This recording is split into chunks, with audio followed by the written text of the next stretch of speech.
ស្អីបងប្អូនថ្ងៃនេះខ្ញុំធ្វើមីកូកូរ៉េញ៉ាំបងប្អូនមីកូកូរ៉េដែលមានរសជាតិឈី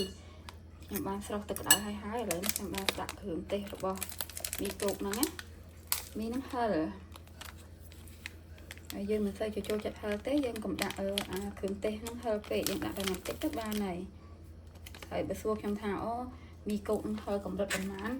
ខ្ញុំមិនដឹងដែរបងប្អូននឹងតែហឹលហើយនេះគ្រឿងទេសគេគ្រឿងទឹកសអាម្ទេសគេបងប្អូនមិនប្រកែហើយកុំដាក់ច្រើនពេកដាក់តែបន្តិចទៅបានហើយព្រោះហ្នឹងវារៀងហឹលណាដាក់ទៅប៉ុណ្្នឹងទៅយើងច្បល់រសជាតិឈីបងប្អូនបើសិនជានេះយើងអាចបន្ថែមឈីបានខ្ញុំកូរឲ្យរៀងច្បល់ឲ្យរៀងលាយគ្រឿងទេសហ្នឹងសិនចាំខ្ញុំបន្ថែមឈី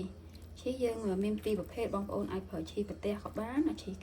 គេហាន់តសៃក៏បានដែរតែថ្ងៃនេះខ្ញុំដាក់ជាមួយនឹងឈីគេហាន់ជាតសៃថ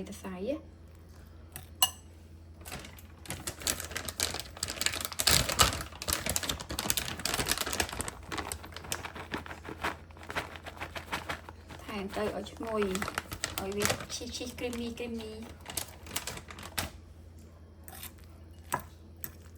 ៉ុណ្ណឹងទៅចាក់ដាក់ចានញ៉ាំជាមួយនឹងខ្ញុំមានពងទាចៀនដែរ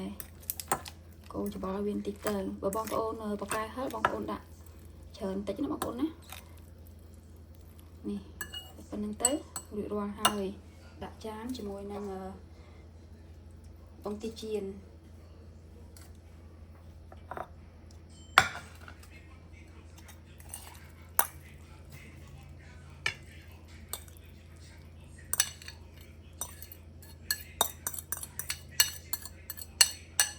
រួចរាល់ហើយមីកូកឈី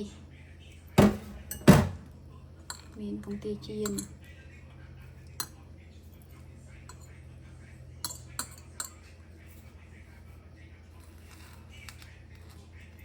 ងាយរហ័សលឿននេះបងប្អូន